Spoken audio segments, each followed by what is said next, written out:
All right, let's dive into the official rules for becoming a pro barber in Florida. But we're not just going to read some boring legal document. Nope.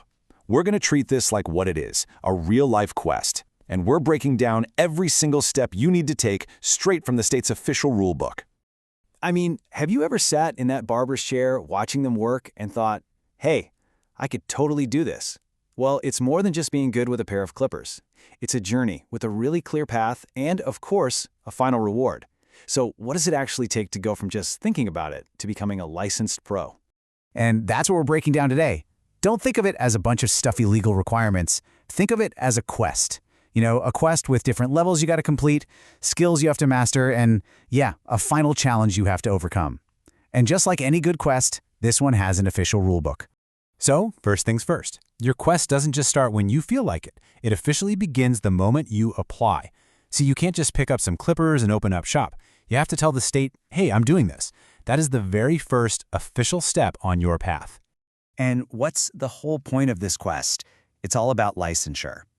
Think of it as the state of Florida giving you its official seal of approval. It's the proof that says you've met all the standards for public health, for safety, and that you're totally ready to work as a pro. This is the treasure we're after. So here's the absolute key. Your journey kicks off the second you formally apply. The state law is super clear on this. Anyone who wants that license has got to apply to the department first. That's the move that gets your name in the game and officially starts the clock. All right, so you've decided you're going to embark on this quest. Awesome. Now it's time for a little character creation. Yeah, just like in a video game. You got to meet a few basic requirements before you can even start playing. The rulebook lays out 3 really straightforward things you got to check off. First, you have to be at least 16 years old. Second, you got to pay the application fee. And third, you need to complete all the required training. And we're going to get into exactly what that means in just a minute. So, you can think of these as your character's base stats, right? Age, 16. Fee, paid. Training, initiated. You absolutely cannot skip any of them. They are the essential foundation for every single thing that comes next. Okay, now for the real core of your trading. This is the part of the quest where you really put in the work and level up your skills. The state calls it the training requirement. We're just going to call it the 900-hour grind. Yep, that's the magic number, 900 hours. The law requires a minimum of 900 hours of training. And look, this isn't just about practicing fades over and over. It's a super comprehensive education to make sure you're a true professional who knows how to protect the health and safety of every client who sits in your chair. So what on earth do you do for 900 hours? Well, you master the essentials. The whole curriculum is focused on sanitation, safety procedures, and the specific laws and rules for barbers, all alongside the hands-on skills that make a barber great. The state is also really specific about where you can log these hours. You've got 3 approved options. You can go to a private licensed barbering school, find a barbering program that's part of a public high school, or enroll in a government-run barbering program.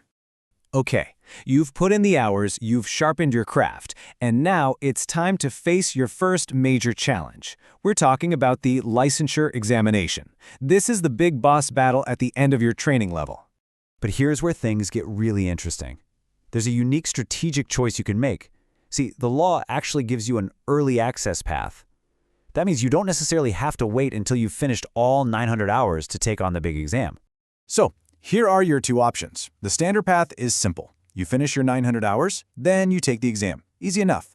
But the early access path lets you take that same exam after just 600 hours. It is high risk, high reward. If you pass, boom, your training requirement is officially done. But, and this is a big but, if you fail, the law says you are not allowed to try again until you finish the full 900 hours. It's a real test of how confident you are in your skills, right? Do you play it safe, finish out the full training, and go in feeling totally prepared? Or do you take a shot at finishing 300 hours early? It's a big decision every aspiring barber has to make for themselves. So what happens if you go up against that boss battle and you don't win on the first try? Don't worry, it is not game over. Not even close. The law has a built-in system for you to basically respawn and re-challenge the exam. And get this, the rulebook itself is actually really encouraging about it. It literally says you can take the exam as many times as necessary to pass. The whole system is designed for you to eventually succeed, not to lock you out for good if you mess up. Now there is one little catch. The law gives the Barber's Board the power to make you do some additional training if you failed the exam 3 times. So while you have unlimited attempts, the challenge might get a little tougher after that 3rd try. Just something to keep in mind. And the process for getting another shot is super simple. You just have to file the right form, pay the re-examination fee, and you're right back in the game for another attempt. It's a straightforward loop designed to get you back to the challenge as fast as possible. So there you have it, the official, step-by-step quest to earning your barber license in Florida. It's a journey of pure skill, dedication, and a few really big strategic choices. The rules are set, and the path is totally clear. So the only question left is this your quest?